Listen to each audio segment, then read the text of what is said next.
but you know when it's like popping because like you can see people like with their hands up in the air like all the way in the back. Like that's when you have like the entire crowd like on lock. Yeah. But sometimes when you get the crowd like in your hands, like you can do whatever you want with it. Oh my god, I can't wait to watch this back. I hate my voice. Fuck. Dude, you gotta help me out here. I'm not gonna do one of these.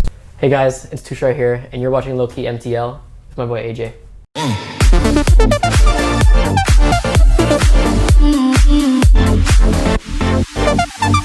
So, what aspect of music are you more into, like the DJing aspect of it or producing? All my life has been mostly like DJing, but up until like I'd say beginning of this year, mid like last year, has been a lot producing, like a lot producing, because I felt like that would be the way that I'd break into the market, you know? True. Because like as a DJ, you're just kind of, you can make it big, but you stay kind of like local or unless your name is really big, you know? Right. Yeah, but it's true because like most DJs, like that is like the avenue you should look at, right? To like actually make your own music and stuff.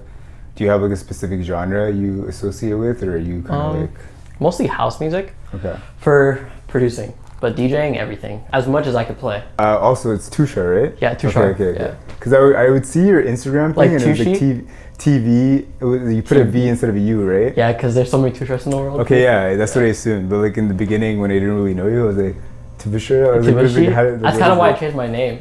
Okay. Because like people would come up to me like at the club, bro, and be like, "Oh my god, are you Tavishi?" And like, dude, I'd be DJing, I'd be like, "It's Tushar." I come from like a Guyanese background, right? So we play a lot of like soca music, Indian music. That's why like I first started learning with. Okay. It was like soca music and like dance hall. Were you like DJing at like family parties events and shit? Yeah. A little bit. Okay. Like here and there. Was it like aux-core DJing or like? Nah, okay. I come from a family of DJs. Oh, sick. Yeah, so my brother, he got into it for a bit back when it was like on CDs. Was he like the first one? Or? No, Okay. I think my mom's like nephew. I'm not too sure, but my uncle basically. Yeah. He was like the first one like on vinyl with him and his boys. Cool. Where was he? In New York. Oh, yeah. okay, so, that's legit. Yeah, they're from New York, so I used to DJ all around like the city. Yeah. Which was sick because when I was younger, I remember like them bringing like the vinyl crates. Yeah. To like places and packing the car with it. And my brother used to help them with my cousin. So then my uncle taught my cousin. Then my cousin basically just like taught me when I was little, and then like I was always around it. Right. Since I was little. So eventually I just. Did your cousin? Did he like approach him like as if like I want to learn type of thing? Or do you think he just... when I was like early on. Okay. But he's still in New York. Okay. So it was kind of like hard. What is he doing now? Is he still in that world? He still DJs. Okay. But no, he's just more into like content creation, videos and things like that. So. Okay. So he also does. He does like comedy and stuff like that. Yeah. Like stand up? Not stand up, more like Instagram videos and like for like Facebook. Oh, like the skits and stuff. Yeah, skits basically.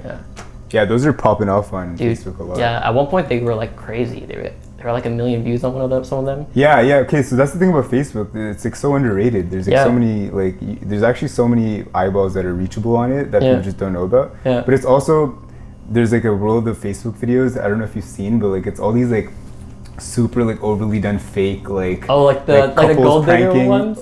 There's a shit ton of gold digger ones. Dude, that's all I get on my. Bro, me too. Bro, my dad deleted it for that reason. For the gold digger.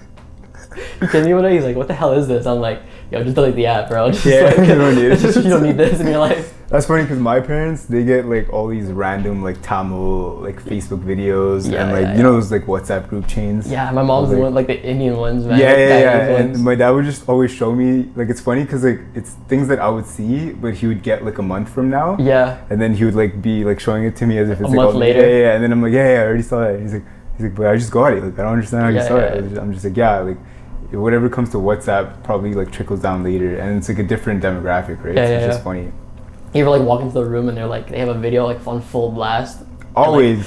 It's always on full blast. Some live stream like from like back home or something. It's a live stream? No, I've never walked in on a live stream. No, like my mom's always like on like some like live stream thing, a temple or something. Oh yeah, and they live stream it. You know what I mean? Yeah. No, yeah. Like the temple ones I've seen my mom have. But what religion? Hindu. Okay, yeah, us too, same thing. No way. Yeah. So you're Guyanese, but you're Hindu. Yeah, exactly. Okay, cool. Do you find COVID like helped you, or like do you think it like fucked you up? Because you perform, right? Yeah. I was DJing a lot like last year. Almost, I wouldn't say every weekend, but like maybe like twice every 2 weeks. I remember because every time like midterms or finals would be done, we would like go to like a call or something. Yeah. Like, you're always there. Yeah, exactly. I remember I kept seeing you. Yeah, so I was always around the scene, and then I started playing a lot. And once like I started playing like almost twice a week, things just shut down. But what happened was that I was able to focus on producing a lot, and I feel like that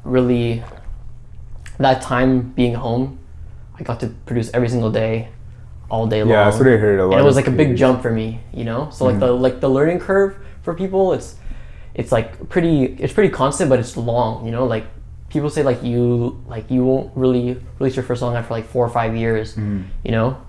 But because you're like working, you're doing other things while you're producing at night. But like all I had was to do was like play Call of Duty and make music. You know what I mean? Like, you just had mad time, right? Exactly. So I would just be producing all day long, and then when I'm not done with that, I'm just like talking to my homies, you know. So do you think you like just started producing out of boredom, or was it just like, oh fuck, I have time now, so like let me like start doing all these things that I'm thinking about doing? I really wanted to do it before. Okay. But with like my work schedule and DJing schedule, like it never worked out, because during the day I'd be barbering. Yeah. And then at night I'd be DJing. Right. So I'd usually go out like Wednesday, Thursday, Friday, sometimes Saturday. You know, and my only day home was like Sunday, Monday. And usually I'm not, like, that's my days with my family. So so you're not gonna. So I'm not gonna be producing. That's good. It's good that you already have that like family balance. Like, when you're young, because like, I'm not gonna lie, like I don't really have that. Like I'm just always like friends. Well, friends, but like I'm always like in my room, just, like working. Yeah, because like especially with editing and stuff, like you're just fucking editing all day. Yeah. And then I'm like tired, and then like I would want to watch something, or just kind of like whatever. Yeah, I was like kind of. Because at first, fortunate, it's a bad word to put it, because like of what's happening in the world. But like for me, no, I feel the same way. You feel guilty for saying like, oh, it's been good. You know? But for me, it was like the perfect timing in a way. Because before that, I was supposed to move to New York for a bit. Okay, to see to go live with my cousins and just like make music and produce and just like DJ around. Yeah, and I was supposed to leave in March, and what was crazy, like my parents were cool with it, and everyone was cool with it. I was telling everybody, I was like, yeah, man, I'm leaving. Like, this is like my last like month here, you know. And I was excited for that, and then like boom, like COVID hit, so I like just went to like a little shell and just made music all day. And like I remember in the beginning when COVID hit, like everybody was still kind of like, oh, like this is just like a 2 week. Yeah. Like, then it was like a month, and then it was like 3 months, and it was 6 months. And I was like, oh, it's like almost a year now. All my boys, we pulled out like the ones that didn't upgrade to PS4. We had our PS3s. No way. We like pulled out the Modern Warfare 2, and we started like playing online again. Yeah. And all of a sudden, like online like became free. Like there was more people online for Modern Warfare 2 on PS3. Yeah. Because like. So you end up getting the game. Like you end up getting the game. Yeah, you would end up you would have gaming, like you'd have lobbies and stuff. Yeah, exactly. Right. But with the école, I wanted to ask you, like, was that the first? The one with Nat, the one with Sanyo. Yeah, like, was that your first gig, like regular gig? No, my first gig was at Mayfair, actually. Okay. Before like it closed down. Okay, sick. Yeah, that was. How did that happen? How did Mayfair happened? One of my really good friends and clients at the shop, his name is Frank, and he was like almost my connection into the scene. So I always spoke to him about it, trying to get me into for a gig, like during our haircuts or like during our time together. You know. How would you like pitch it to him? Like, would you like show? You would be like, oh, check out my SoundCloud type of thing? I actually it's actually pretty funny. Like I told him I DJ'd, and like he knew. Like a bit that I DJ'd, and then like whenever like I knew like industry people were coming in like from the scene, I'd be playing my mixes at the shop. Okay, on like SoundCloud or whatever. On like on the radio. No, like like on the speakers in the shop. Yeah, okay. So then they'd be like, oh, this is so cool. I'm like, oh yeah, this is my mix. You know. Okay, sick. So yeah, Frank really like helped me out a lot, and he still talks to me today, and he's like, I still cut him today, and he's my go-to person if I have questions or anything. But he got me the gig. What exactly does he do? He used to be a promoter in the city. Okay. For like all the major clubs, for like A5. The big, all the A5s? Yeah. Okay.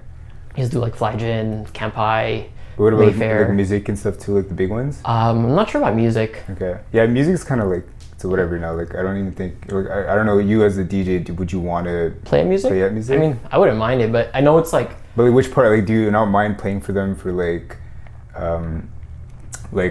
the experience of like having that, so for being able to say that you played at music, or like the amount of money you would get from it, or just because like... I mean, yeah, I think it's more for the experience, to be honest. Okay. Because like, think about like what I learned about like DJing in like every single club, like not every single club, that's a bad way to put it, but like all the clubs I've played in,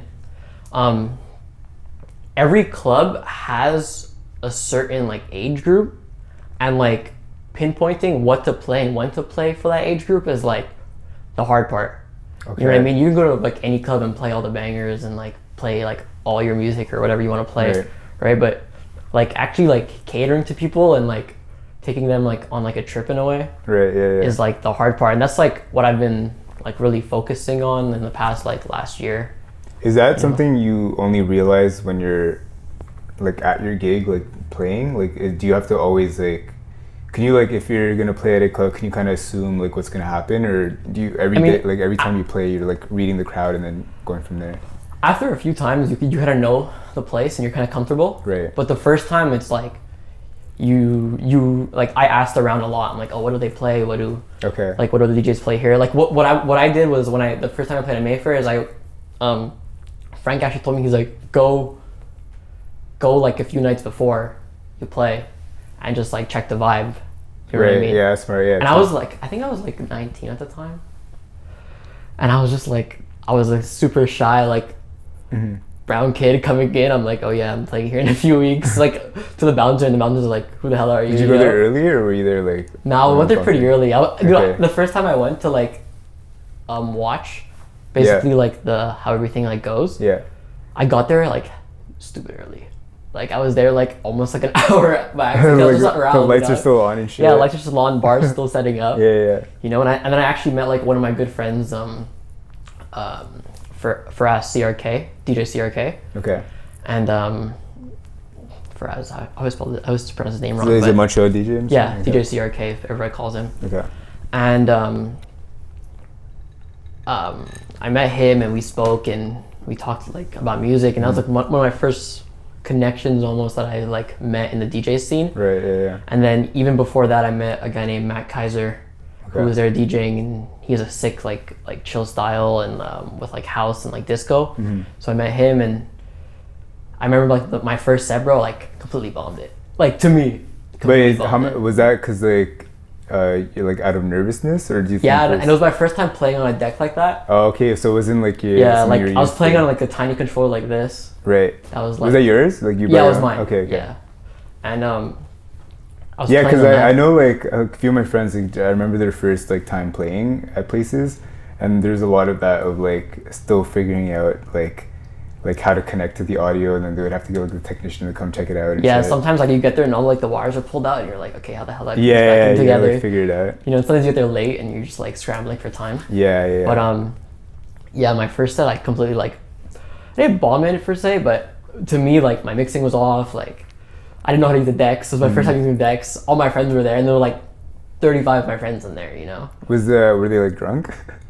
Yeah, some of them came pretty like. Because it was my first like gig, right? Right, yeah. So they like pre-drank super hard. They all came. They were all like partying, and I was like, now I think back to it, like all the songs that I played, like probably like weren't even like they weren't even like blended properly to me, you know. But I was still super young as a DJ. Yeah. Well, it's the first time you're actually in that setting, so like I feel like for that at home I was comfortable. Right. Yeah. But once I'm there, like a new deck, and I'm like, yo. Yeah, because it's a whole different dynamic. All of a sudden, there's like an audience that's watching you, and then. But at the same time, like that's the thing. So like in a clubbing in like world, like most people are drunk, right? So like I remember when my friends would fuck up, like I remember it now. Like I remember it, but like in the moment, you're just waiting for that beat to like start going again, right? It's because you just want to dance or whatever. So like. It's such a minimal thing, but I could see. One thing I realized, like people like some people just don't even like listen sometimes to like your transitions. Like some like almost like 50% of the crowd doesn't even care about it. They just like they want to feel that first like bass line and the first like drop and that first like vocal. That's all they care about. Yeah, or something they could sing along to, right? Yeah, exactly, or something they know, or exactly, and like yeah, exactly, and like I feel like nowadays something you know is like not even like lyrically like dense or like crazy anymore. It's just like some like repetitive sound or something. Yeah, it's just like you're two-stepping all day long. Exactly. Yeah. That's so true. Yeah. So that was like my first set, and then after that I played a second time there, and that was a bit better. Yeah, that was a bit better. So. Then after that first time, like, did he call you back? Or? Yeah, I was actually surprised. I played the week after. Right, the week after. And did you like? Was anybody else playing at that time before? Yeah, I opened for Forrest. Okay. He's from Montreal too. Right. So I opened for him the first time. SEAL Team 6-2. They They play with them. They play with them too. Okay. Yeah. True.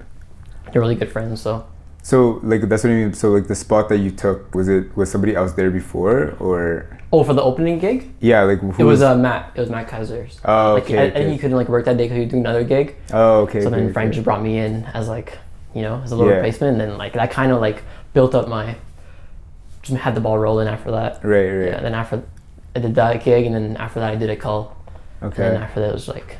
Okay, so you're talking about Mayfair, right? Yeah, Mayfair. Okay, so you did Mayfair a few times and then... Yeah, I did Mayfair twice and then Ecole. And that was because it's all A5 anyway, so you just went through them. Okay. Yeah. And do they ever like, when you're in A5, do they like move you around to like every other club?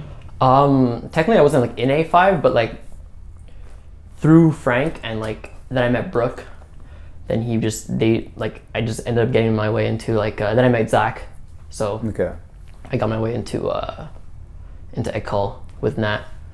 So, okay. Yeah, because that's how Nat started playing for Ecole too, right? Yeah, we actually went together and then like spoke to Zach. We're like, yo man, is it cool if you like play? Yeah. And he's like, yeah man, for sure. And then he's like a super open dude and just like accepting every DJ. Yeah, it's cool to hear that because like I don't really know much about like the music scene. That's the whole purpose of this whole thing. Was like I want to understand like the Montreal music scene because like it's everything's so hush hush here and like nobody really knows.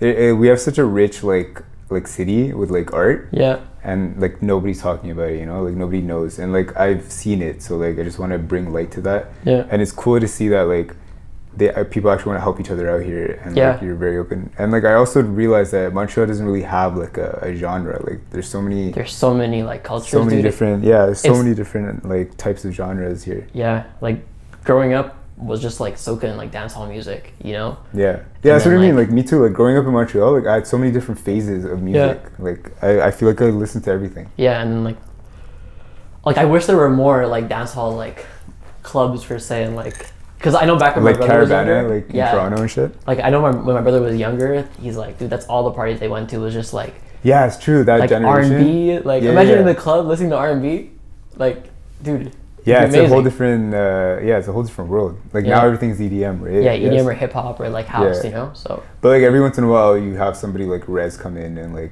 change things up a bit. Yeah. Or like, have you heard of Polo and Pan? Yep. Yeah. Like the French duo. They're dope. Sick. So I went to their concert at MTL. Yeah, how was it? Probably the best concert I've been to ever. Yeah, it was fucking amazing.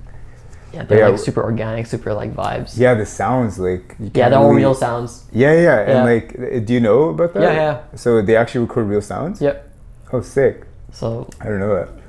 Yeah, I remember like it was just like the whole night was just fucking amazing. Dude, they like some of their songs are like so not like complex, but like the sounds they use and like what they mix together is crazy. And then the French on top of that is like so sick. Yeah, I find like there's so many layers to their sound. Yeah. Because like you. And it's super organic. Yeah. It's like you're listening to like a live performance. Yeah. But like through how much of DJing is like reading a crowd? I feel like there's a lot of that. Mm-hmm. But like, when you're reading a crowd, like what are you doing? Are you looking at like specific faces or like because I feel like when you're looking into a crowd, there's like so many things happening. Yeah. And like. It's not like the eyes are on you, but like you have to kind of understand. It's more of like I don't even know how to put it. What like someone that helped me with it a lot was like my like really good friend and mentor David A. Okay. And he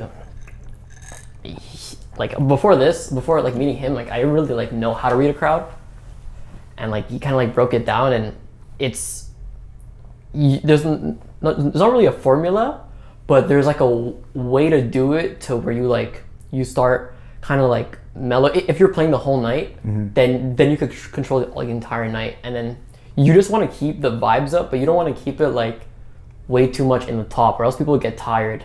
You know what I mean? You want to have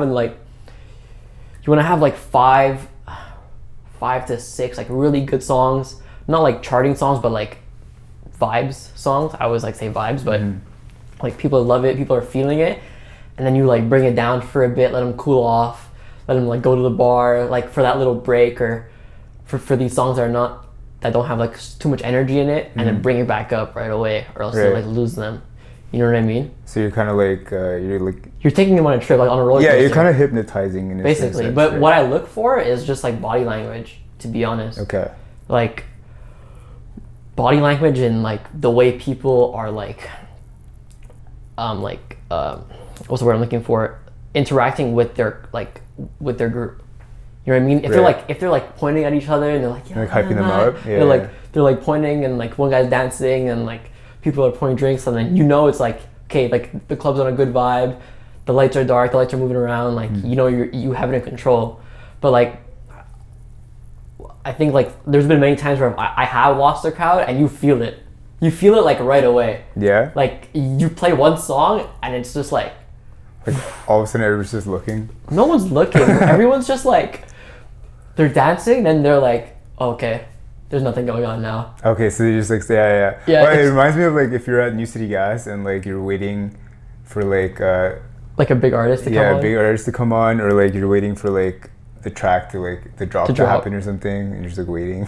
No, like usually in a drop and like a build up, like people are anticipating it, right? True. So that their sounds like leading up to it, and it's always a repetition, right? And it becomes like, you know? Yeah.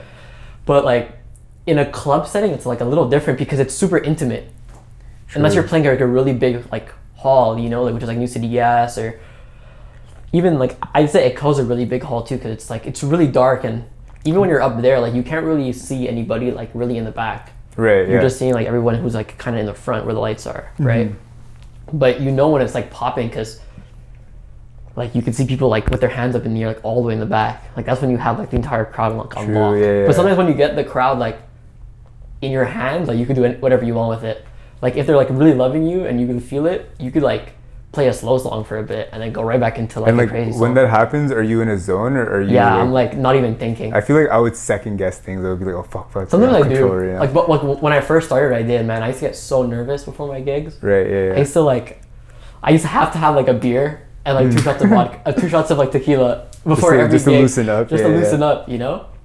But then eventually, like it became like, I always try to play like maybe 10 songs that I know mix into each other, that are like chill or at the vibe that the club's at, so I can get into a rhythm of mixing. So I'm not like mixing a brand new song right away that I don't really know. Okay. You know, I try to get like a rhythm going, and then I'll just like, okay, now I'm like, it's just on the ball. Right, and then you're just so used to mixing it. Yeah, sometimes like I have like a cloud of songs in my head. That's why like a lot of people like they like talk to me sometimes like when I'm DJing, and like I try to like interact with them as much as I can, but I try to like really focus, because sometimes I feel like I lose like my track list in my head. Right. That I have like in this cloud. So these are things that you're like, I'm mentally thinking. You're mentally thinking of as you're like, but so I guess this is like changing according to like what you're looking at. Yeah. On the crowd, right? Exactly. Or with the last song, and like if there's like an instrument in the last song that matches with the song I'm gonna bring it into, it'll work, you know. Right. That's my main like. But are you mixing these 2 songs for the first time at that moment, or are these things you've already mixed before and like you know that they've gone sometimes together? Sometimes I play songs together, or like 3 songs together that I know that I've played before, that have worked, and like it's like almost like a mini routine in a way. Okay, so it's like a backup type of thing, right? Yeah, exactly. And then like after that, I'll just know where to go, or just pick and choose from my library, you know? Yeah, it's pretty sick. When I play Kampai, it's a lot like that. I used to work at Kampai. No I way. worked there for like a summer. Yeah. That's how I know about the A5 and stuff. I worked there for like, the Kampai DJ was actually sick. I don't know if it was you. I don't remember his name. Like, when did you work there? I worked there, say 2 summers ago. Okay, I wasn't there, no. Yeah, like 2 summers ago. I worked there basically for like the end of the school semester and like all through summer. And I just remember it was just like fucking draining, bro. Like, no way. I would like end my shift at like 6 a.m. and just like my body just feels fucking broken, and then I just walk home. But it's like, it's such a vibe though. It is a vibe, yeah. Like when you're in it and like you're moving around quickly and like things are happening. Yeah, like exactly. Time flies. Time flies, for sure. yeah. But like at a certain point, like when like we're closing down, we have to kick everybody out. Yeah. That's when like time you're catches just tired. up. Yeah. Yeah. You realize all of a sudden. I know, like once the lights comes on, bro, like the first thing I look for is like to grab a stool from the bar, like into my thing so I can sit down or something, because my feet are like done. Oh, true, because you're standing, huh? Yeah. It's true. DJ's not really sitting down. No, but I love that place, man. It's just like one of my favorite places to play at. Oh, because really? I can play anything I want. True, and like the DJ setup is like in the corner behind Yeah. the bar. Like it's kind of a cool like setup. It's like a little secluded. So people like some people are like, oh yeah, I DJ, I can't play, and they're like, oh, like where's the DJ booth? I'm like, oh, you gotta come to the bar, and they're like, I'm right in the corner. But I like it because it's like your own little office, but sometimes it's like hard to crowd read. Yeah, because you're kind of in behind the place them. is so far. Sense. Yeah, like it's so long. But it's also the setup. Like I feel like the dance floor part could be a little bigger. Yeah, like if they took out like that middle wall. Yeah, because they also like they really stuff that place out. Yeah, like, man. You can't fucking walk around there. Like I can't even picture that now with COVID and shit. Yeah. Like, I hope it goes back to normal. oh, dude. for sure. I would. Yeah, because anything like even festivals, like you want it to go back to normal because it's not. It would never be the same. Yeah, like any musical like event would not be the same without like people being fucking pushed up against each other and shit. Yeah, like you need that crowd energy like next to you, you know, to keep you like up. Legit, that's what it is. It's energy, right? Yeah. It's just everybody feeds off each other's energy, and like you feel it. Like you feel it when you walk into. I kind of like having my own like circle though, you know, like when you go to picnic, everyone's kind of like spaced out. Yeah, I love that. But that's what I mean. Like that's fucking sick on like every summer at the end of the week, you just on end Sundays your week like you that. go there, get a bucket. Get a bucket, do some day drinking, just fucking cool down the weekend. Like, facts. Like this is the only city you could really do that in. We have like an event like every day in the summer. Dude, that's what I love about Montreal, bro. It's like our summer is so short that we pack like events like every day. Yeah, with like you do like something every day. Yeah, and like it's we have brutal winters, so we do that, but we also have fucking like Igloo Fest and shit in the winter. Like we're just always putting something in. Yeah.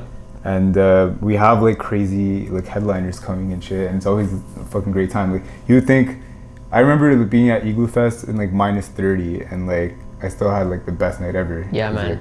Artists love coming to Montreal, man. Yeah, I know that. Sure. Like a lot of like DJs like whenever they're Montreal, man, it's like like a whole different vibe. It's close to like Europe, I feel like. Yeah, we're like, they call us the like little like the Canadian France. Europe, right? Yeah. Well, it's because of our cobblestones and shit, but I heard cobblestones are gonna get removed soon. Yeah, in like downtown. Yeah, which is like kind of whack, but it is. And like, so I don't understand how like people pull up in their Lambos and shit downtown with all the potholes and stuff. Like, dude, it's just like it's a flex though. Like, it's a flex, but like imagine the amount of car damage you're getting. Just, like, man. Fucking, have you ever driven on cobblestones? Yeah, I have, bro. Yeah, like sometimes you forget and you're like, what the fuck, like what's going on? It's sometimes it's funny watching people like walk on it at night. Like I leave the club and everyone's like, oh plastered. Yo, when girls with heels walk through that shit. I feel so bad, dude, because like they step on one rock and then like the rock is like empty here and they just and they just fucking collapse. Yeah, it's so true. It's fucking hilarious. But bro, even in the winter, girls don't do coat check. You just see them running around with like no jacket, no nothing, because like fuck troopers, coat check, dude. Right? Yeah, I have no idea how they do it because I can't do that, bro. No way. No, yeah. Even if I park like near the place, I'm not leaving my jacket. I'm not leaving my jacket. Yeah, fuck that. I'd rather pay the $4 and just like be warm outside because you never know how long you're gonna wait outside for. Yo, the lineup.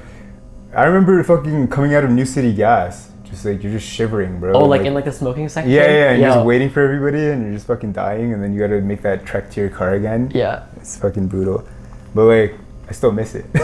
You know? Yeah. So for like networking wise, you said your networking was through barbering, right? Yeah. So yeah, like the clients, I guess like barbering, you're always having a conversation. Yeah. Well, what was good was that like my shop was on Saint Laurent. It was like right next to the dime store.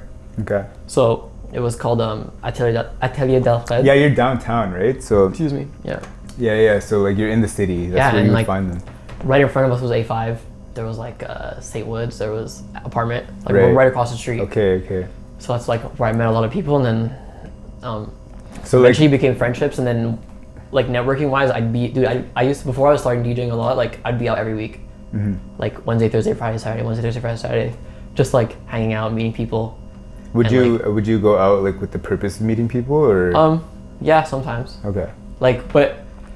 Yeah, because that's what I was gonna ask. Like, what do you find in Montreal is like the spot to be if you want to be a DJ and like you want to network and like get into the music scene? It's anywhere you can be, to be honest.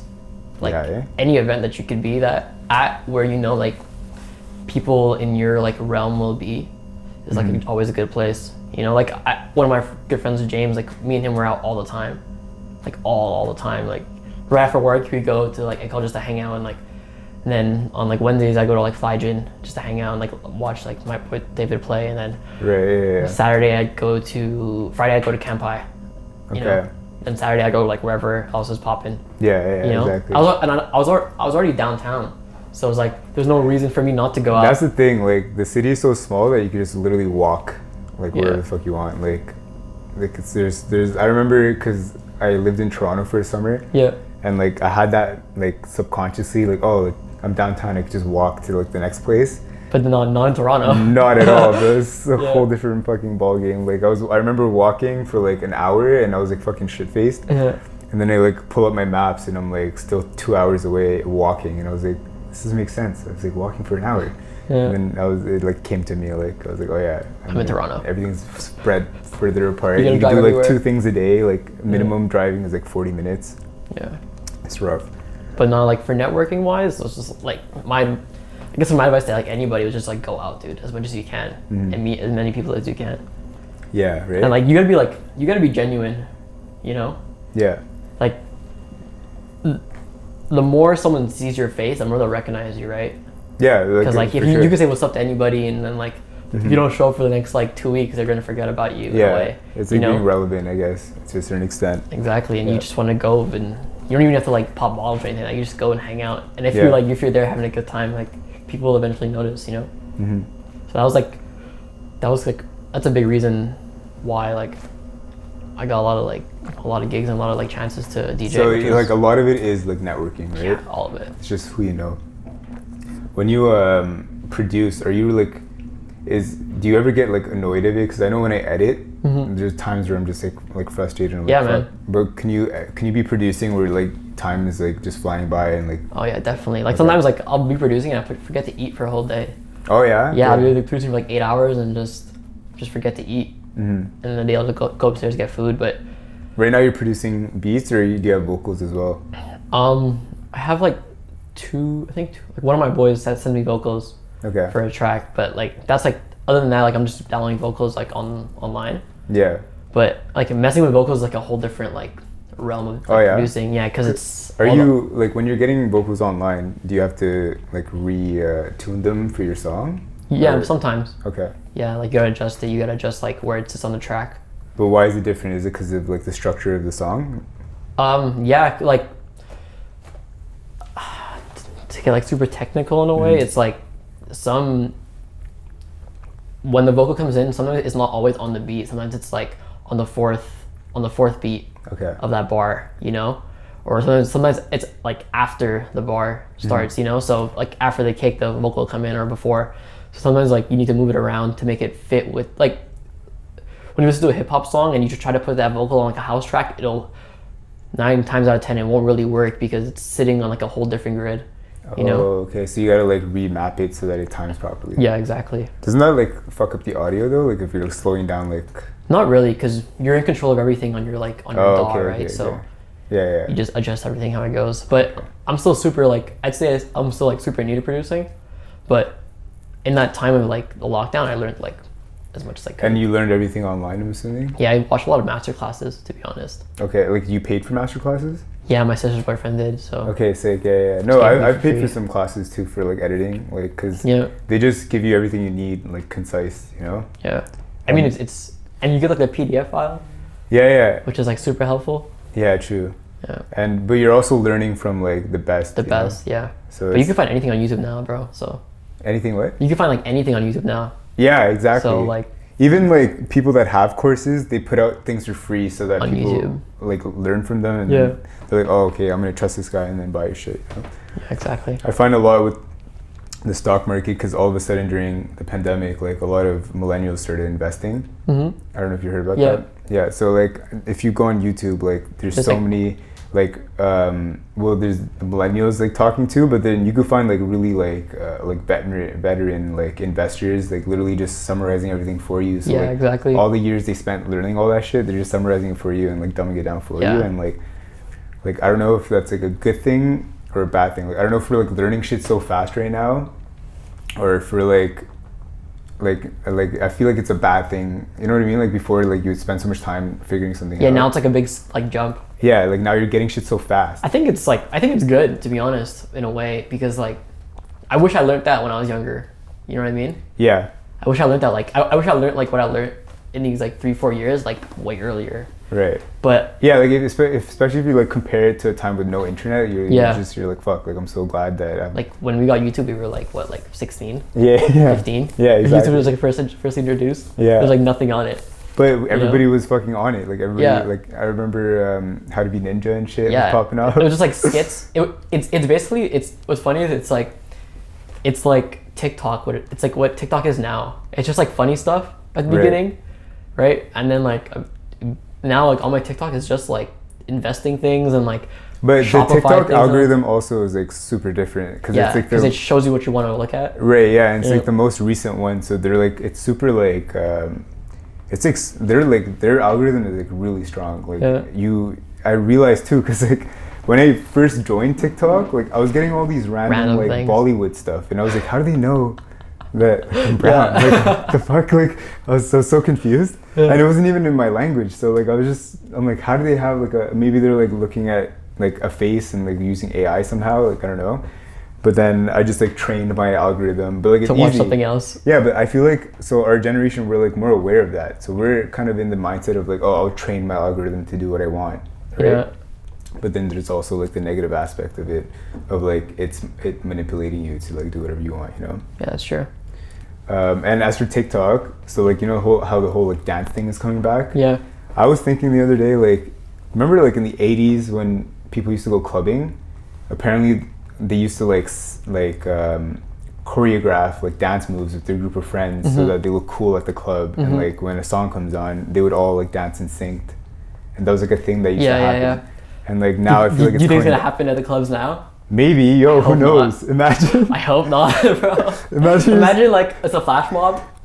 A flash mob? Yeah, you know, like the flash mob, people just like those videos on YouTube where people like just walk in and boom, everyone like dance like everyone just breaks it into like a huge dance. You see that in like the New York City subway, where like yeah, exactly. But I feel dancing. like if you play like a TikTok song now, like in the club, like the entire place is gonna just know the dance. What are your thoughts on that? Of like songs popping off because of TikTok, but not for like the song itself?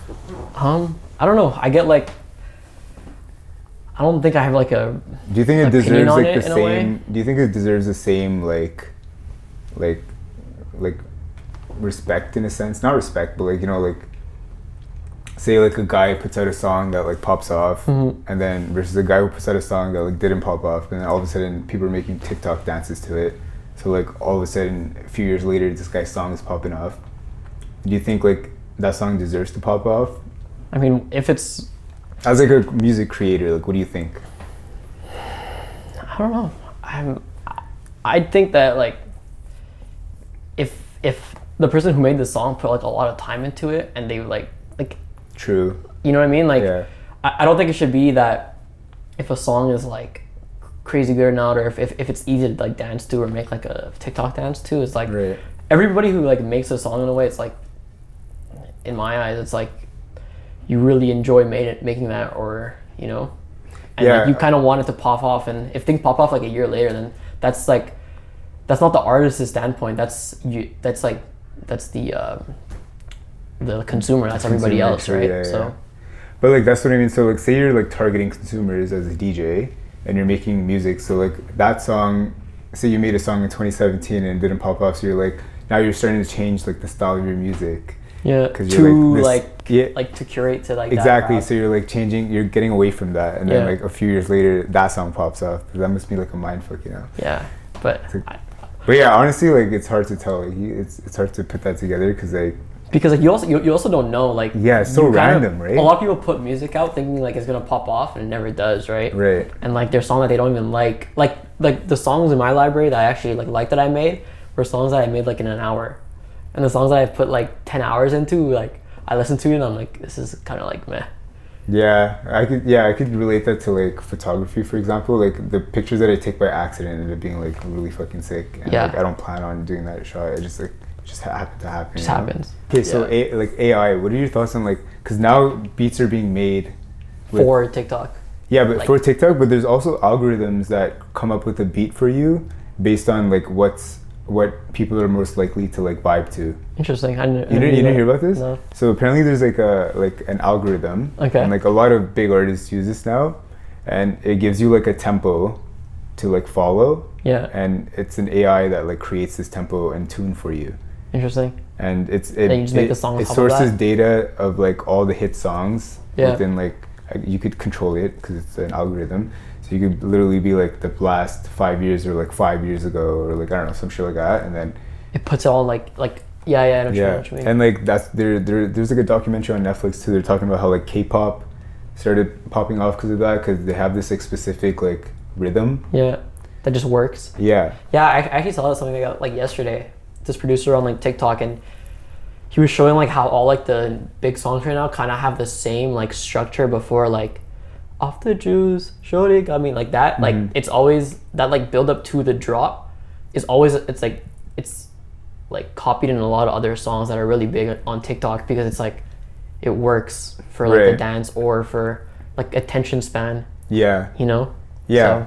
So yeah, like when that's what like when I think about shit like that, I'm just like what is DJing or like any kind of like creation of art gonna be at that time where like it like works? A machine I feel like it's gonna be worse for us because like they're forcing it on us, you mean? Like or like they already know what we want to watch? Yeah, well there's that of like them like manipulating you. So like we saw with like the election with Trump and shit. Yeah. And like eventually I feel like it could easily become a world where like we're so like connected, which we already are, and you can't really control what's coming your way, right?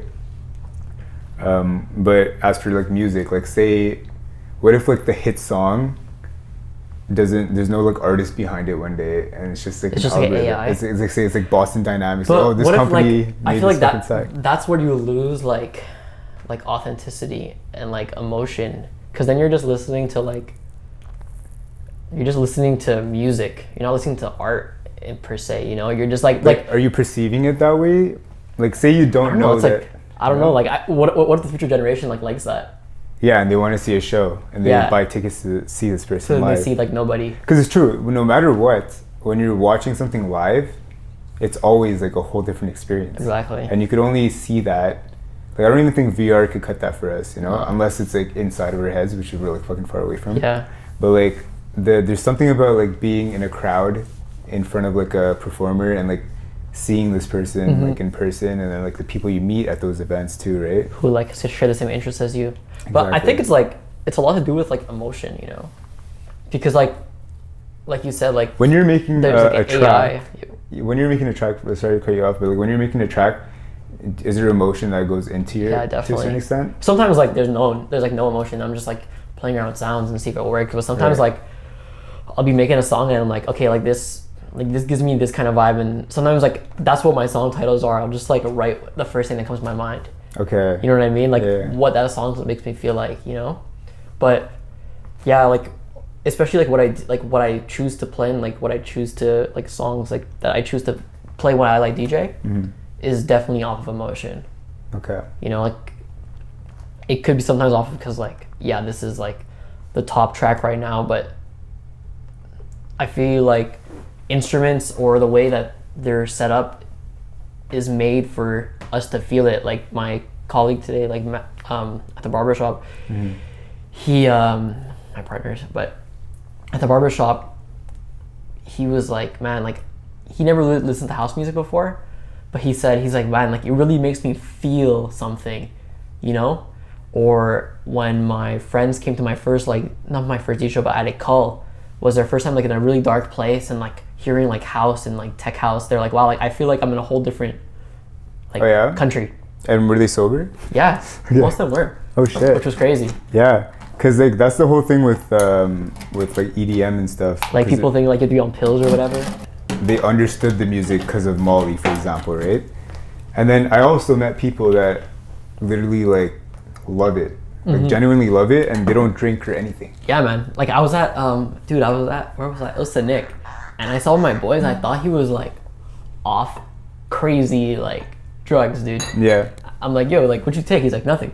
I didn't even drink today. I was like, what do you mean, bro? He's like, yeah, I've just been vibing. I'm like, that's insane. Like that's crazy to see that like music can make you feel that type of joy. Yeah, without because it's accessing something in your like it's like a wave, right? Yeah, exactly. It's accessing in your head.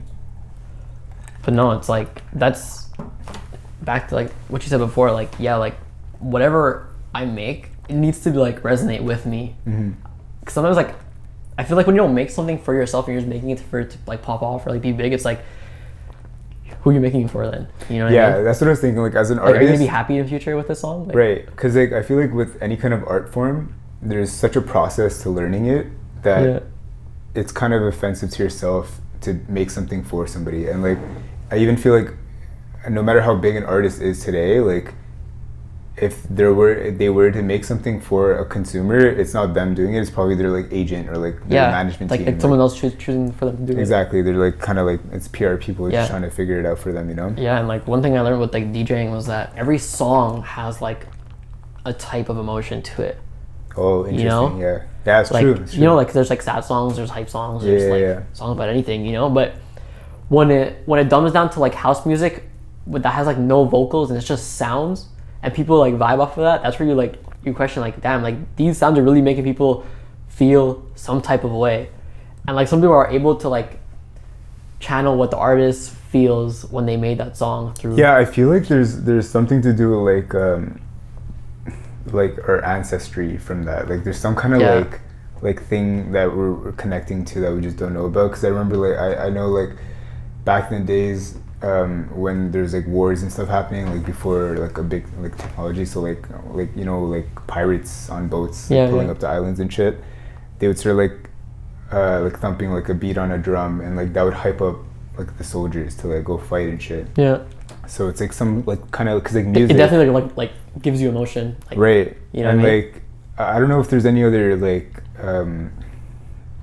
species besides human that feel music like that. Yeah, because music is like it's think about it, it's like such a random like it's like a different like speaking is one thing, and then there's like music, right? Yeah, but even like babies like music. Yeah, and like plants. Talk. Yeah. Have you heard of plants growing plants, differently and shit?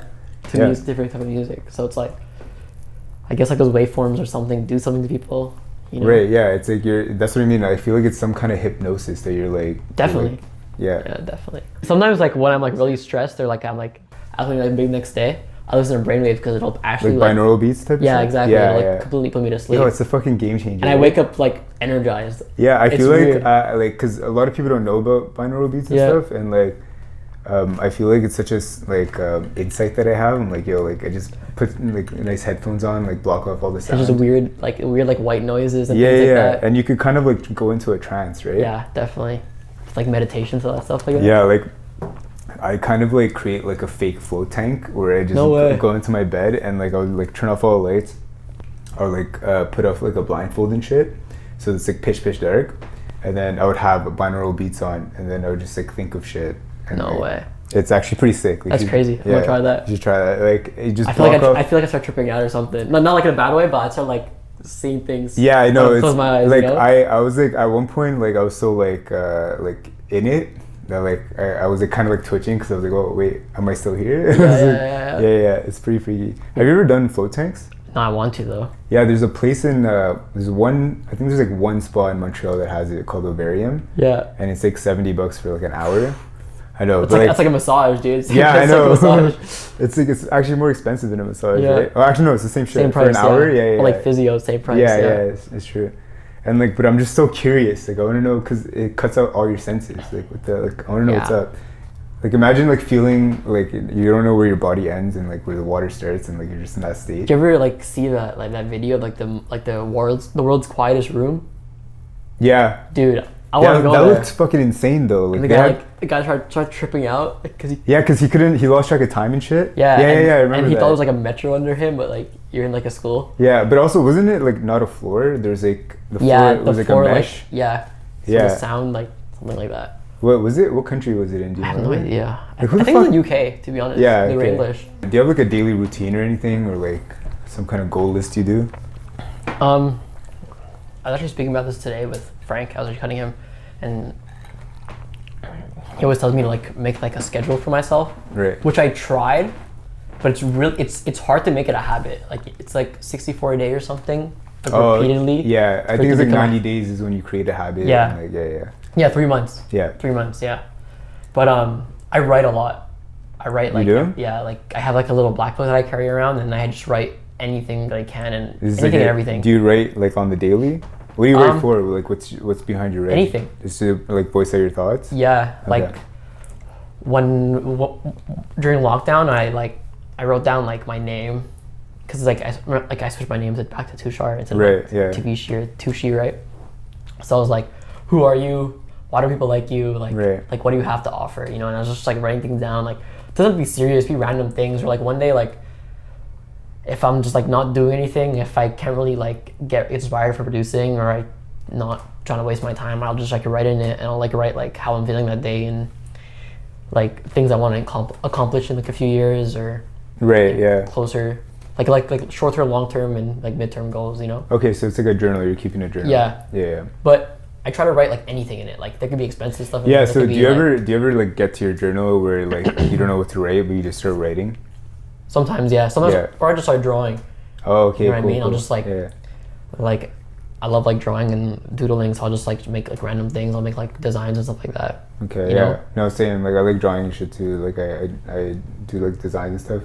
But like sometimes when I journal, so I journal every morning. Yeah.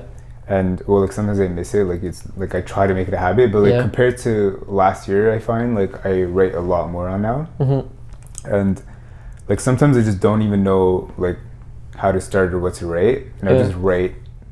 I don't know what to write. You know, like I'll just write literally with my thoughts. And the main reason why is just because like I want to be able to look back at like my thought process, because it's just like the way you think could kind of be portrayed on your writing, true. Right?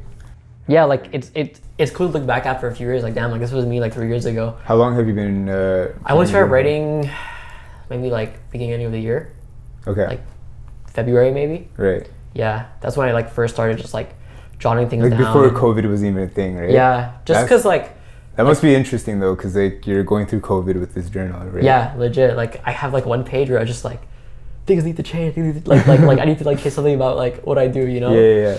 And I wrote it like a bunch of times, and I'm like, and then I ended up getting like something new. So I was like, hey, like it kind of worked out, you know, like manifestation. Yeah. Like that. Oh yeah. Do you believe in that? Yeah, a little bit. Like, but like you also believe that you have to do the work to like achieve it, right? Like you can't just say like you can't just wake up every day and say something and then not do anything. Yeah, and then just go sit in Netflix or something. And like think it's just gonna pop up, you know. But like as for routine, I try to produce every day, but I like it's kind of a bad thing or it's kind of a good thing sometimes. But like I try to take as many like mental breaks as I can, because I feel like if I focus on something for too long, I'll go a little crazy.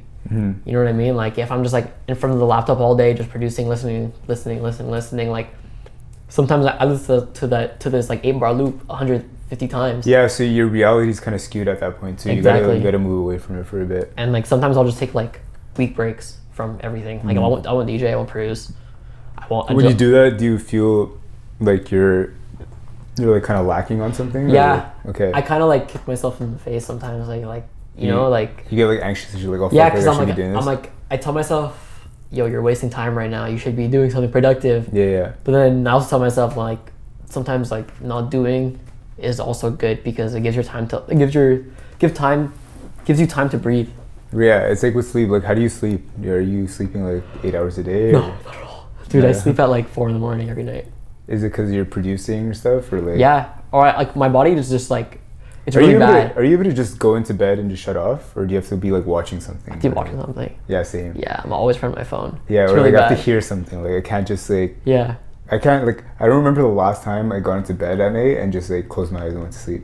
Unless I partied super hard. Unless you you're know like what I mean? yeah, and you're already coming home at like 4 a.m. Yeah, you're like I might as well just go to bed. Exactly. Yeah, but like no, I sleep pretty well. Like I get like 4 hours, 5 hours of sleep and I'm good. That's fucked, bro. Yeah, it's really bad. Yeah, I know. 4 or 5 is not good. But I feel like if I go anymore, it's too much. Like I wake up even more tired than if I don't. Do you wake up at an alarm, or do you just wake up whenever you wake up? No, I wake up at an alarm usually. Okay. Which is really bad because I have like 20 of them. Yeah, okay, that's the thing. So apparently if you snooze, like when you have an alarm, you have to wake up on that first time you wake up. Yeah. If you snooze it, you go back into like REM sleep exactly, or something. yeah. So apparently it just mind fucks you. And then it makes sense because like I remember like when I snooze, if I ever snooze, which is like 90% of the time, like I end up having like a shitty time waking up. And I'm just so groggy and everything's in slow-mo, you know? Yeah, what's bad is like I set all my alarms to different sounds.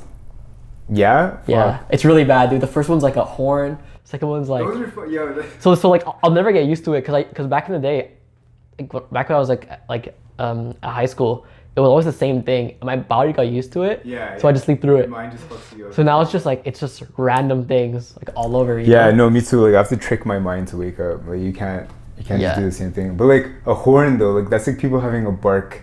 You know, those like bark sometimes sounds? my sister like hears it in her room and comes over to my room to take it off. Yeah, no, me too. I remember I had a really annoying alarm sound, and when I was in Toronto, like sleeping at my cousin's place, like he would just be like waking up with a panic attack, and I'm just like passed the fuck out. Yeah, bro. And he's like, bro, like, how do you turn this off? And I'm just like, oh yeah. And you go right back to bed. Yeah. But I just got used to it from like DJing, like coming home at 5 a.m. True, yeah, that's the lifestyle too, anyways, you know? Right? Yeah. And it was just enough for me, and like even now it's enough for me. What time are you waking up? Usually around like 9. Okay. 9:30, 10ish. Right. And going to work. And I'm working all day. And at a certain point, I burned out. It was really bad, but then I just like kind of. You just burned out because of that routine? Yeah, like in December actually, I burnt out like really bad. Like I got like a migraine for the first time. This month, December? No, the one like the past one, like last year. Yeah. Okay. And I was like cutting hair, and like I couldn't see anything. Like my vision was gone. I thought I was like going blind. Oh no way. Yeah, and called my sister. I'm like, yo, like I can't see anything. Blah blah. Wait, was it like you couldn't focus on anything, or you I kept seeing like light in the corner of my eye. Fuck, you were like hallucinating then. Yeah. And I was seeing like colors, and all of a sudden like I couldn't see out of my like left eye, right? And then like she's like, you have to go in a dark place and like quiet. Wait, what? That could happen from just like from a headache, or being like overworking yourself. Cause like last year, the month of December, I DJed twice a week. Yeah. And then like I DJed like 3 times like during New Year's or something like that. Like you know, so I was like working like crazy because of crazy hours for like barbering. Right. During the holidays, it was like super busy, and then I was DJing at night, and then sleeping for like 5-6 hours, and waking back up and doing the same thing. You know. Yeah. So like you just... and I was doing that like for a few months, and then eventually like my body just literally like shut off. Were you getting tired of doing it at a certain point, or were you just? I loved it. Okay. Yeah. Oh really? Yeah, dude. Shit. It was just like a drug, dude. It was just like going out every night was amazing. Right. Yeah, but you also like when you're doing shit, you feel good that you're like you're not like I'm not wasting time. I'm accomplishing something, you know. Yeah. Even if it's just going out and like doing nothing. Yeah, with the checklist thing your friend told you about, like of like things to do for a day. Yeah. That I feel like is based off of that, of like feeling good, of like accomplishing shit and doing things. And like, you know, sometimes like if you're not keeping track, you might feel like you didn't do shit all day. Yeah. But if you have like some sort of checklist of like what you want to do, and you're checking it out throughout the day, you're like, okay, like I actually got all my shit done, you know? Yeah, exactly. Like I have a giant whiteboard in my room, and like before I go to bed, I just write down something. Yeah, that's good. So as soon as I wake up, it's like right there. It's there. So like I don't need to think of what I have to do. Like I have like a plan, you know? Sometimes I feel like back when I was younger, I used to like make like schedules for myself, but I'd make like literally like a school day, you know, like 2 hours doing this, 1 hour doing this. And I would never be able to do that, you know? Yeah, so you're saying you're OCD, right? Yeah. Like, yeah, so I'm like that too. So I remember in the beginning, that's exactly what I did. I would just do it to the minute. And like it would be like from like 2 to like 2:30 I'll do this, and at like 2:45 I'll Then like you're just, drive like- to the gym. You're just like trapping yourself into like this Yeah, little, because as soon as you fuck one little like you minute fuck up, about other ones. exactly. Yeah. So like that's counterproductive. So I just end up doing like a basis of like what I should try to get done. Yeah. And then I also have like a weekly. So like at the end of the week I could kind of see what I got done and shit. Yeah. And it's just like that's sometimes you just gotta see what you're actually doing so that you just feel better. Like you Yeah, know? that's true. That's true. And I feel like it's crazy because it was, especially with COVID, like I just ended up having way more shit to do. Yeah, versus, you realize how much time you actually have in a day. yeah, and like all of a sudden you're like working on things that you've always wanted to work on, and like I feel like it was good in general, like Yeah. as a whole, you know. Yeah, it was great for like introspection and like creativity. Yeah, You know what I mean? Like, that's why like I Focusing on feel yourself. like next year is gonna be crazy. yeah, You know, like I hope so. yeah, like I hope that. like next year like pops off or something. Yeah, I have like you a know? good feeling about next year. Also, like just like imagine like running into like, your friends again at like picnic. Yeah. Like, the vibe. It's gonna be fucking, like, they're gonna be like, dude, it's gonna be insane. it's gonna be just I can't even fucking- imagine Yeah, it's what like it's gonna be magical. like. You're like, because you imagine yourself like doing it, and you're like, okay, time is out by 10. a lot of businesses are like literally just disappearing. Like they're not gonna come back. Yeah, it's so sad. Yeah. But what are you gonna do, man? It's like, Yeah. you can't even control it at this point. Like, you just gotta like hear what they say on the news and like, okay, You hear what they say on the news and you kind of interpret it the way you want. yeah. Then you see those people that think it's like government control and stuff like that, and I'm like, yo, you guys are tripping. You guys Yo, are just like, chill I out. have like some people that Believe in it. like I have some people that literally post stories with like they have the confidence to post stories about it, and they would just be like stating all these facts that you know that they didn't fact check. I mean, like they're not reading. You can believe whatever you want to believe in. Like, that's not my like. I'm not judging Yeah, them I'm at not all. judging them. It's I'm just, just like- like saying like, that's like you're living in a movie, bro. You know? Yeah, well, yeah, you're in a simulation at that point. Yeah. Which maybe we are, man. Apparently, the whole, I don't know if you heard about the Israel guy that came out. So some dude that worked for the space station. Yeah. In Oh, like Israel. talking about like aliens or whatever. Yeah. He's like, Yeah. oh, like aliens Yeah, are coming they're to say real. what's up. And Yeah, but like, what do you believe now? Like, I don't even know what to believe anymore, bro. yeah, if you go down that path, that's when you go like crazy. Sometimes like all the fake news per se, like you don't even know what's like what's real or what's fake, or like if the UFO sightings are real, if the Pentagon's lying, if like you know what I mean? It's like, it could be that you deep. watch Joe Rogan and he thinks something else. It's like, But at that point, it's like it's a lot of like what ifs, right? But like, yeah, like usually if you read an article from like one news source and it relates to another. you just compare it to a bunch of other news sources that are like opposing, Yeah, and then you kind of come up with your own like, yeah. you know, like. But like that's what's crazy is that like we're kind of older, so we realize that. What about like a Right. generation like after us? Like Yeah. all they have is just like short it's like- attention. Like well, a to, lot like- of them, their news sources like the YouTubers. they exactly. follow, You know right? what I mean?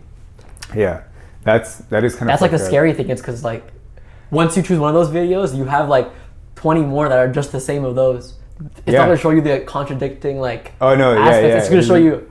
Yeah, this guy says the same thing. This guy says the same thing. This guy says the same Yeah, thing. they all agree with each other, so aliens are real. Yeah. Yeah, so you just fall through like a rabbit hole, you know? Yeah, Which yeah. is scary, dude. It is. I'm like, if you're not aware of it, but I feel like they would say the same thing about us like a generation ago. Like, oh, like we have so much, but like in But, like, reality, I feel like we're more like aware. I feel like of we got things. lucky because we're like right in the middle. So we were able to compare it. Yeah. Yeah. Because I feel like we know like a lot for our age, just because of like we're able to see a bunch of other Both experiences, sides. right? Yeah. And also like a bunch of experiences of other people. Yeah, and, exactly. like- Because like when we grew up, we didn't have like mostly anything. You know what I mean? yeah, that's true. Like- Like I remember Instagram, like In like high school, it just started, and it started off as like an editing app. Like Yeah. you just edit pictures on people it. started posting pictures, then like it Yeah. blew up. You know what I mean? Yeah. But it's like we got super lucky in being like my older siblings who's like 26 could say like different. You know what I mean? 26. This is really bad, but yeah, like they're older than me. But Yeah, you're the youngest, right? I'm the youngest. Yeah, Yeah, you it's get like it. she's 27, and to her, like, what I think is like some of it's right, some of it's wrong, but like we got lucky because we're like right in the middle of like no technology in a way, and then like all the technology in the world. Sometimes like names too. It's just like a contact in your Yeah. in your phone There's a lot of people I know by face. that don't like we don't know their name. I don't know their name, so like I would have them on Instagram or something, and But that connection is so like real because of the technology. exactly. That you don't even know, like you don't even need to like really know their name. That's true. Yeah, You it's know? true. That is, yeah. Yeah, at that which is point, crazy.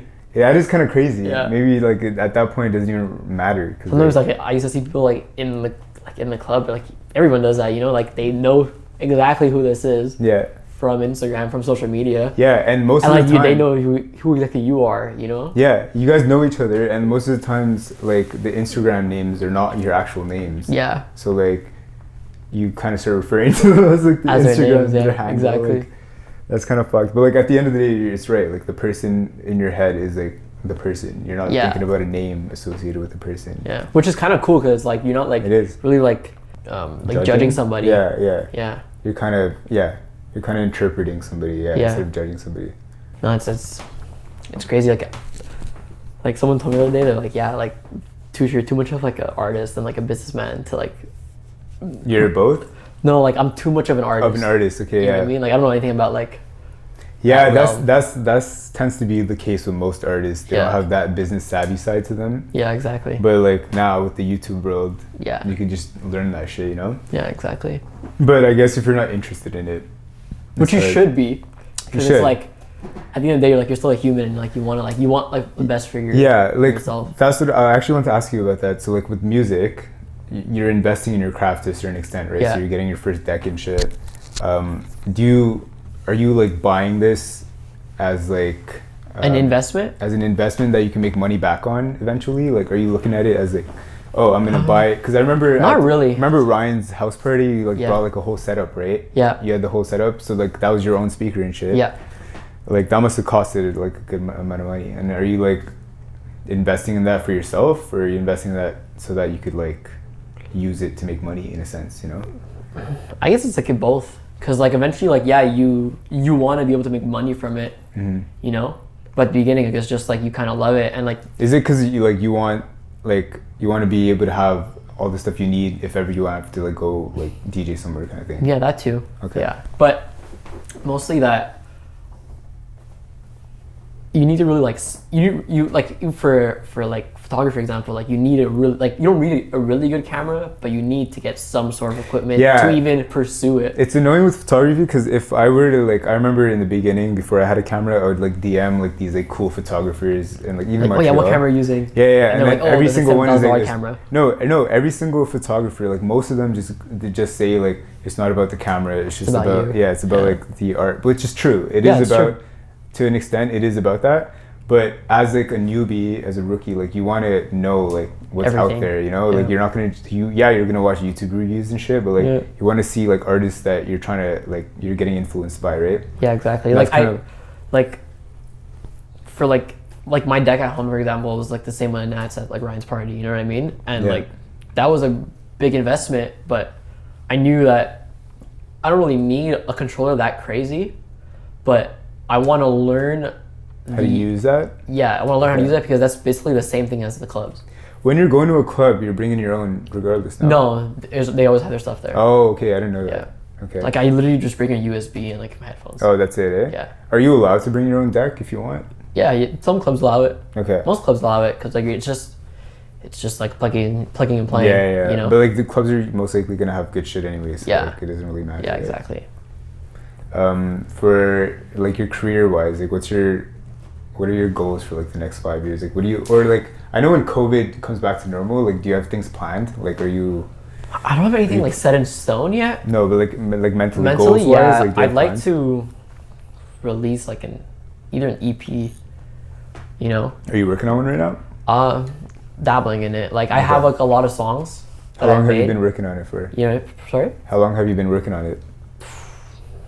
Since like February, maybe. Yeah. Is this your first like EP?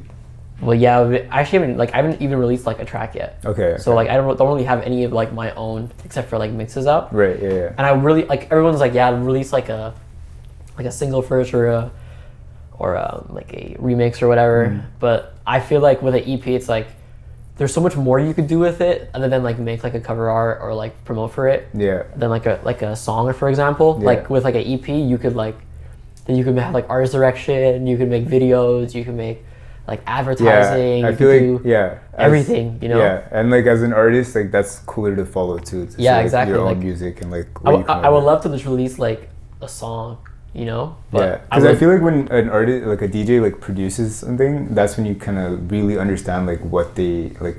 You kind of almost understand the producer himself. Exactly, because it's like their artist direction. Exactly. You know. Yeah. But yeah, that's like definitely a goal, and I wanted it by like the end of this year, and I had like a few songs that I wanted to release, but then I was like, you know, like I feel like I'm rushing it, you know. So if it doesn't happen like next summer, then.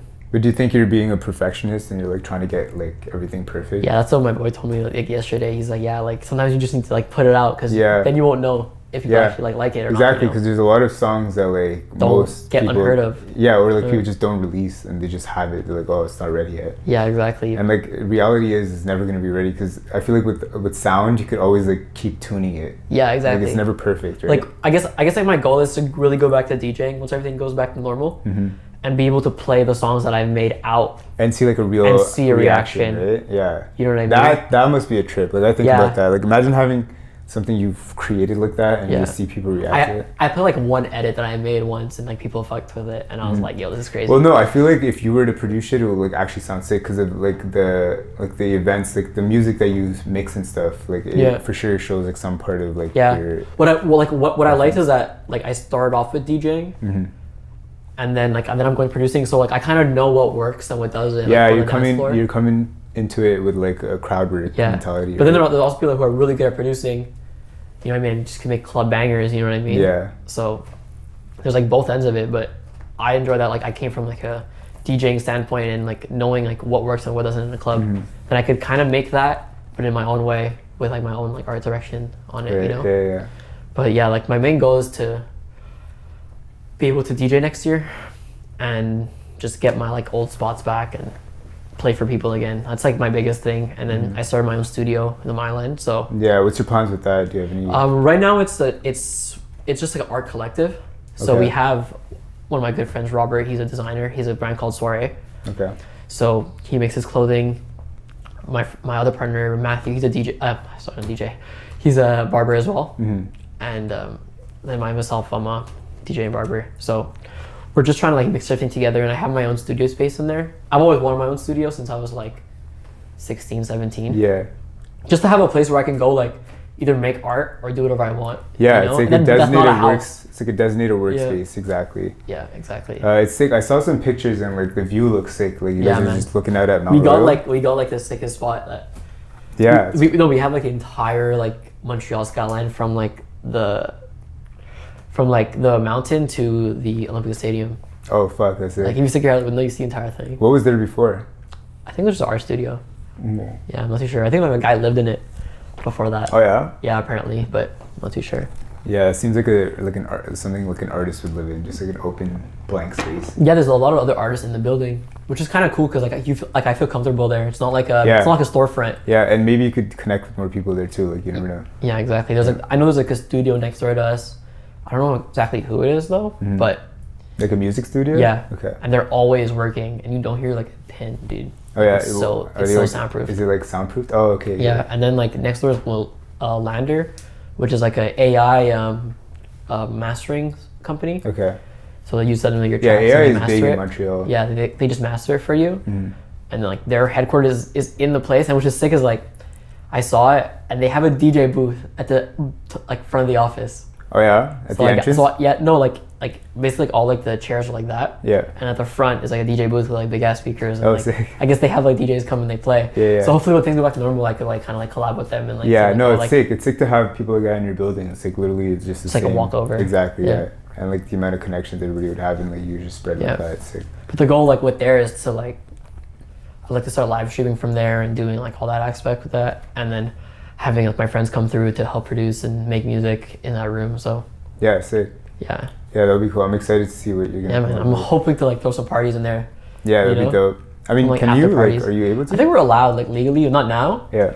But like definitely like we're allowed like I think it's illegal. It could be like an employee party, right? Technically. Yeah, exactly. It's a but like our neighbors are chilling there, so they don't say anything. And like I would put my music super loud. Yeah, I mean maybe you could just soundproof it too, like whatever. Yeah, exactly. Or like at night people usually leave, so. Okay. Yeah. And like I've always wanted to throw like a warehouse like party. Yeah. And that's like a perfect place to do it. Yeah. Because like warehouse parties like it's super like there's so much reverb in there because it's like super echoey. So like the music just goes from the back to the front, back to the front. It's just yeah, that must be sick. Yeah, I know it's gonna happen. That has to happen. Yeah, it'll happen eventually. Yeah. Hopefully in the summer. That would be fucking sick. I'll come take some pics. Yeah, man. Definitely. Like I want to like get like a drone shot out the window. Have it like fly up. Yeah, that'd be sick. Yeah. Yeah. Yeah, we should like talk about ideas for that. Yeah, we will. Yeah. Well, yeah. Well, appreciate you coming for episode number 2. Thanks for having me, man. Yeah, appreciate it. Is there anything like? I mean, I have like 8 subscribers, so if you want to plug anything. Hello, 8 subscribers. If you want to plug anything, or like it's more to just see like where you're at now, and then I would for sure down to have you on the show. Do like in future, see where we were before, compare it. Yeah, exactly. You know those videos where like it's like Billie Eilish and she's like 10 years apart or whatever. Oh yeah. Yeah. How many Instagram followers do you have right now, bro? Me right now? I'm at I think 1,430 something. Okay. All right, my 8 subscribers. Run that shit up, please. Yeah. Show them how we do Come it. subscribe, my boy. Yeah. Lowkey. MTL, exactly. But yeah, no, I'm excited to see what you're gonna do, and happy you came, bro. Thank you, man. I appreciate it. Thanks for having me, bro. Yeah, of course, anytime.